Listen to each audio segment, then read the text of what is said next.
Hello and welcome to today's webinar for Excellence by Yogi and Jeev from Step It Up. We do this webinar every Tuesday with the topic overarching around excellence and the weekly topics chosen specifically by our audience and balanced between both professional and personal aspects of our lives. One of the key aspects here is that we keep this webinar totally non-sales with more solutions for all of us. Today, we are going to talk about knowledge and wisdom.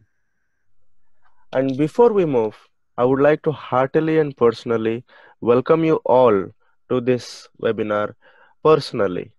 Welcome, namaste, hello everywhere.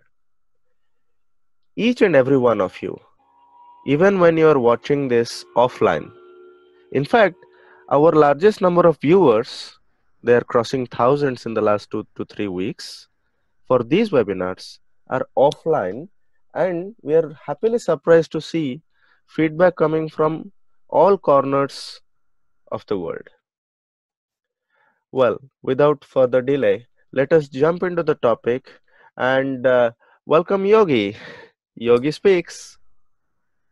Hello, everyone. Yes, I'm very excited to be back on Tuesday. And today's topic, knowledge and wisdom. Wonderful topic. You see, when I was growing up, people used to say that knowledge was power. But I found that it is not true. Knowledge is not power. Wisdom is power. We believe that knowledge and information was power. But our world is full of knowledge. Knowledge is doubling every year for offline sources and every few hours for online sources in our world today. But our world is full of knowledge. You can get it on the World Web, search engines. You can get it on the phone or other devices like that. You can also get it in business magazines, books, and the news, and televisions. Knowledge is nothing more than organized information.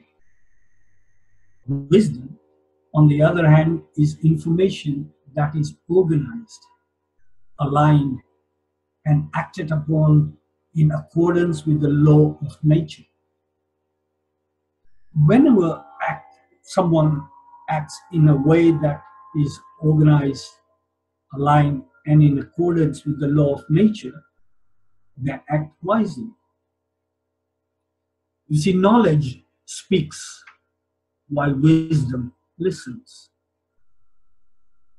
The dictionary defines wisdom as the ability to discern or judge what is true, right, or lasting. Knowledge, on the other hand, is information gained through experience, reasoning, or acquaintance. Knowledge can exist without wisdom, but not the other way around. One can be knowledgeable without being wise. Knowledge is knowing how to use bow and arrow.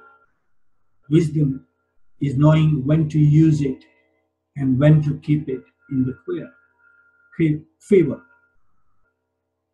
The head trainer of intelligent training, Francis Price, talks about cultivating wisdom within organization. He says there is knowledge tradition and there is wisdom tradition. Knowledge tradition is like maths and science in the body of knowledge passed down to one generation to the next generation. Then the new generation would develop the field further. This can be recorded and can be evolved. For example, person can have the book and gain knowledge. They don't have to have the person there. While the wisdom tradition The text that gives core ideas are the same as 2000 years ago. It must be, therefore, limited by the length of life of a generation. We can't teach or pass it on. We can mentor or teach of cultivation their own. And we can become good at cultivating in others by combination of experience and self-reflection. You see, therefore, experience isn't enough on its own. If people have this skill, then they can take their experience and distill it through the self-reflection and turn it into wisdom. See, Francis Price also goes to say further that we need more wisdom in our world right now. Wiser leaders needed in the world and in our organization right now. And I couldn't have agreed more. T.S. Eliot said, "Where is the wisdom we have lost in knowledge? Where is the knowledge we have lost in information?" Knowledge is gathered from learning and education, while most say that wisdom is gathered from day-to-day experiences and is a state of being wise. Knowledge is merely having clarity of facts and truths, while wisdom is the practical ability to make consistently good decisions in life. Over 4,000 years ago in ancient Egypt, Vizier wrote to the Pharaoh, "Do not be proud of what you know, nor boast that you are wise. Talk to the foolish as well as the wise, for there is no limit to where wisdom can be found. Good speech is rare like a precious jewel, yet wisdom is found all amongst the maidens at the grindstones."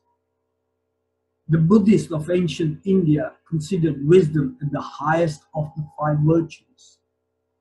In ancient China, Confucius said that the wise consider the whole rather than the parts, while the fool consider the parts rather than the whole.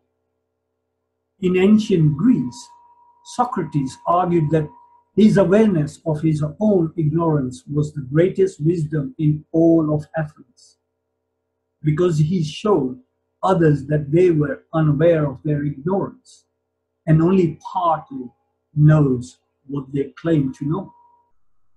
He was, by the way, executed. In America, Aztecs said that the wise sage is a torch without smoke, the one who puts a mirror in front of others, who looks outside and within. While all cultures value wisdom, as individuals, we are insecure and have trouble questioning ourselves and our beliefs. If we open up and learn from each other, living life as an adventure rather than anxiety, each of us can grow in wisdom. Finally, I would like to leave you with a short story. High on a hilltop overlooking the beautiful city of Venice, there lived an old wise man. Legend had it he could answer any question one might ask of him. Two of the local boys figured they could fool the old man. So they caught a small bird and headed for his residence. One of the boys held the little bird in his hands and asked the old man if the bird was dead or alive. Without hesitation, the old man said, "Son, if I say to you that the bird is alive, you will close your hands and crush him to death. If I say the bird is dead, you will open your hands and he will fly away. You see, son, the answer lies in your hands.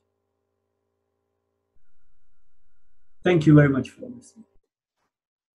That was an interesting twist at the end. The answer always lies in our hands, isn't it? For all these Uh, situations. Well said, yes. So, in fact, one of the questions we had was, does this information overload prevent us from reflecting our experiences, from self-reflection, isn't it, Yogi? That's a fruitful thought. A question in modern day. I know very often my partners and I sometimes feel as well that you feel like the information is overloaded in your head, and I wonder whether other people go through the same similar kind of experience. And I kind of have to shut myself down, find a place where I can sit very, very quietly and reflect, calm my mind or empty my mind, and just to be able to reflect, self-reflection. And that's uh, a golden question that we like to ask to our audience. Maybe we can ask Sangeeta that question. Yes, I do think there's information overload. I think that's why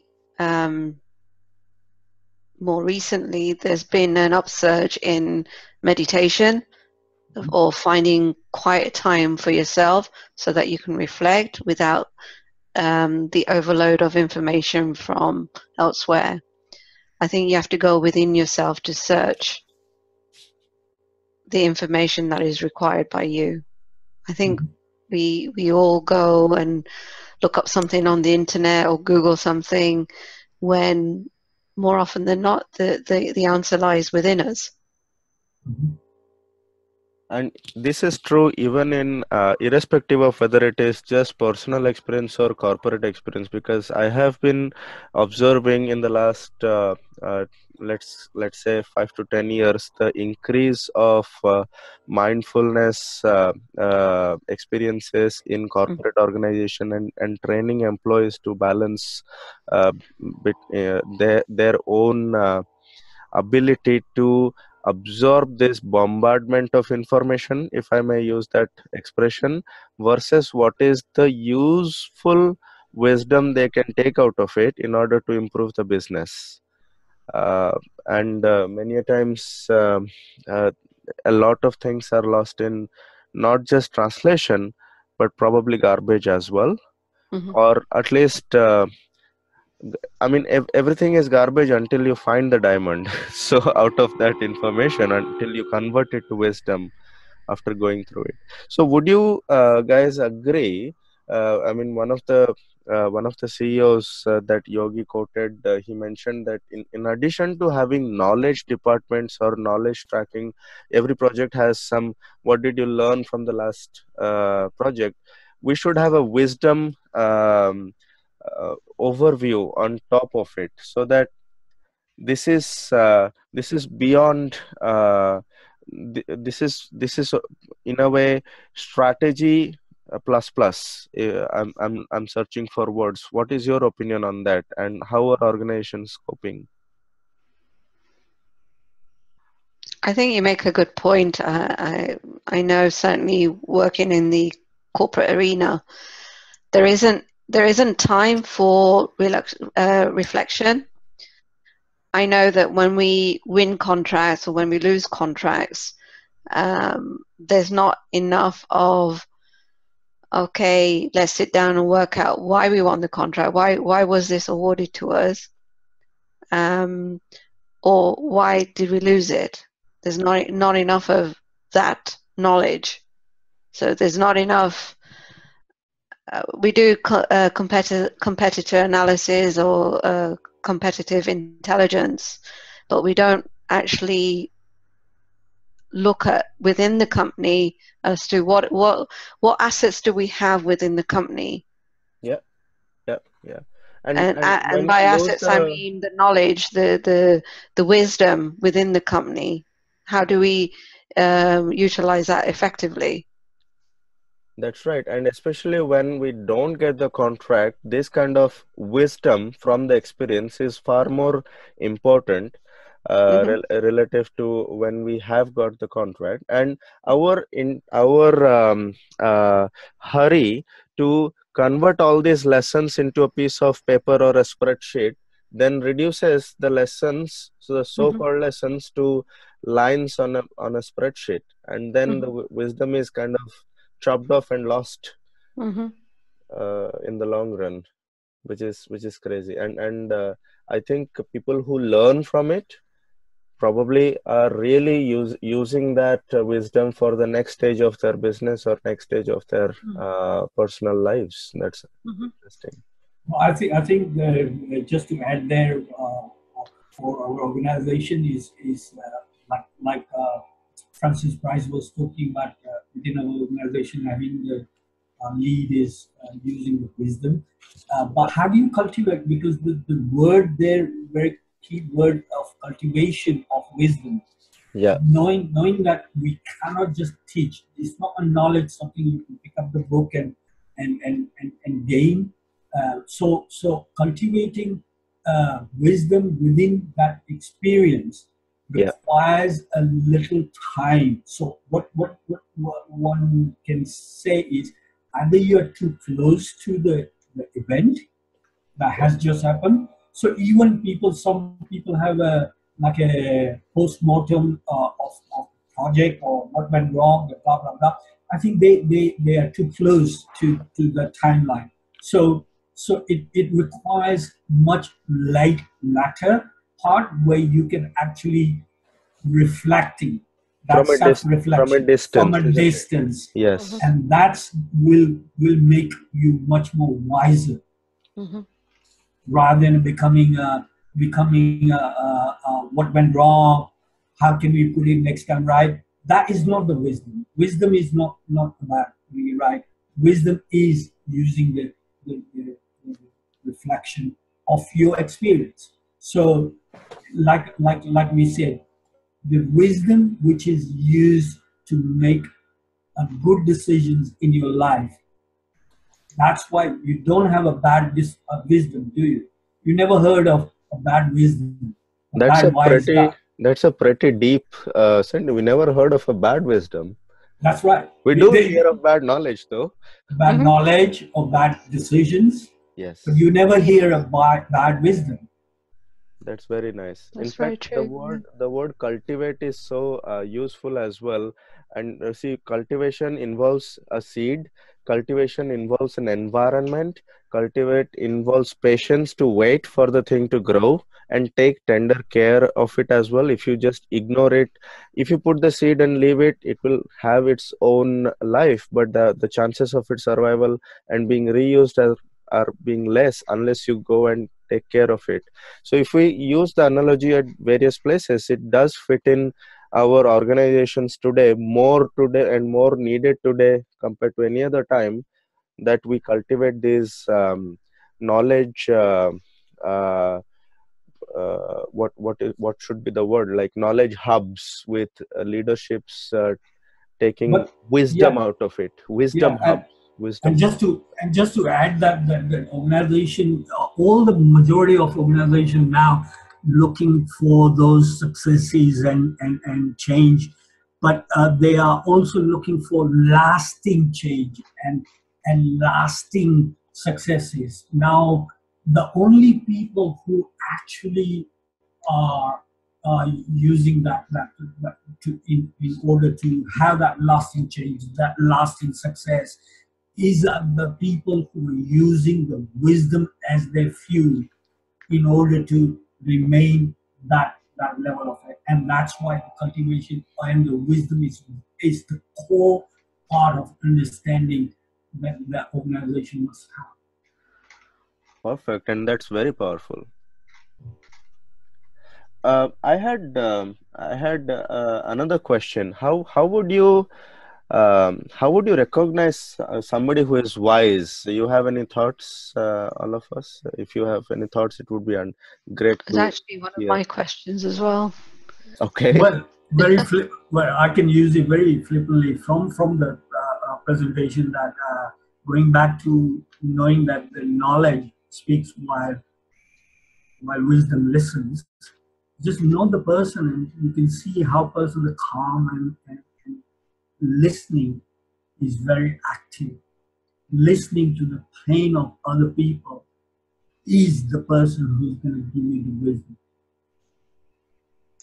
That's true. In fact, the wisest people are actually the quietest, although they are not quiet because of inaction, they're quiet because of their experience and the understanding. And I'm exploring how even in corporate environments, these kind of people do exist. Oh yes, I have an experience of a little story was told by me in my days of when I was doing network marketing in '90s, and one of the giant corporation of America, sell marketing for Amway, and their um, board meeting, annual board meeting was held in their headquarters, and they used to say that they used to fly this person, pay millions and millions of pounds just to fly him into their board meeting, just to make sure that throughout the board meeting, he if he did not make any suggestion, he did not speak, they were doing the right thing. And they were just paying him, this person, just to be there and go through the board meeting, annual meeting, and at the end of the day, if he didn't suggest anything, if he didn't speak, they were on the right path. Wow. And that is a tremendous price to pay somebody not to make any suggestion.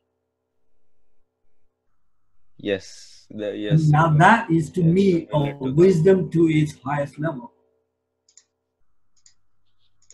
So, Yogi, Yeah. I'm in conscious of time, but still, how do we use this in future? How do we use this as an organization, both small and large, apart from using it to pause and reflect on a personal level? Because one of the saddest things is wisdom. People have wisdom, and sometimes they are quiet, but then they are ignored, and the company goes from one disaster to another disaster, while some of their wisdom is actually with their employees. And depending on culture, I mean, certain companies in Asia, they use individual employees because they are far more wise and experienced to give solution compared to somebody sitting at the top of the organization. So what are your thoughts on future? How should things be? And I don't know if Sangeeta has got any suggestion, or I can give suggestion. You go ahead. Well, the way in which I feel is I hope that this presentation made absolutely sense, which is one reason that in the corporate environment, in an organization, like you said, G, that we need to cultivate leaders, not by saying leadership quality, the skill which we are looking for is this cultivating wisdom within our leaders. Now, this is a process. It is not something that they can just do step one, step two, and step three, and done something like a 3 months course or a weekly course, and they have this skill underneath them, and hence they're going to make decisions. No, the future of an organization must cultivate the leaders with this kind of skill, wisdom, not leadership skills. We're talking about wisdom. And I know in the corporate environment, this kind of wording, this kind of uh, uh, using um, lot of people now talking about the meditation, even coming into the corporation. The mindset is coming into the corporation, but I think it needs to go a little bit further in terms of self-reflection. Right. How can one learn this skill? Yes, and the trainer in integration training was talking about, that we can teach, become good at teaching how to cultivate wisdom. That is in itself a process that leaders needs to be training themselves into, and that process needs to be a bit longer while dealing with the mentoring aspect of it and going through that process. But would you say that corporations would be open to that? I think they need to be, because if they want the lasting change, the lasting success, because see, a majority. I mean, recently I was looking at the was some percentage, 20 or 30%, 26 I think percent, be accurate. Forbes are saying that the 500 Fortune companies, 26% have wiped out. They're gone. They do not exist. So if they are looking for their survival through these uncertain changes, then they must look at different way of how to last. Doing things Because differently. yeah, they will have Yeah. to adopt their the process, the way of looking at things, the way of thinking, their thinking. It's not just simple mindset. It is not just the self-affirmation. This is the new skill way of using the wisdom, which is again the word, like the word people, like I was reading with Jill, and some people are saying, well, it's very confusing, it's very annoyingly we can't define, and people don't know the difference. And this is why this webinar about the difference, only simple difference between information, knowledge, and wisdom. You can see how much conversation we're having. Then imagine acquiring a skill of cultivating this skill of self-reflection with your experience will give you the wisdom,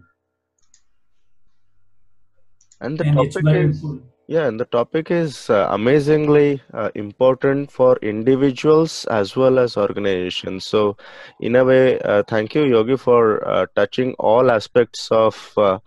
I think we looked at the individual part of it, and we looked at an organizational part of it as well. And as we grow, then this goes into the social aspect, the country, nation, and this is how we behave. But Absolutely. perfect. Conscious of time, I would still continue with this conversation um, beyond with the offline recording as well, and we always give back new comments. All these webinars are available for free.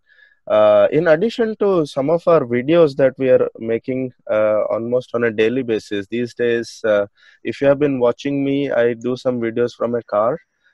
More than 60 videos are available even on Facebook and YouTube. Even if you don't have Facebook or YouTube accounts, they are free to watch. Please do keep coming back with these conversations, because we are here for excellence. And excellence is such a topic that it needs all these basic parts to get together. I sincerely thank each and every one of you, and it has been a really engaging discussion. Thank you, Sangeeta. Thank you, Yogi. Thank you. Thank you, Jay. Bye. Bye. Bye.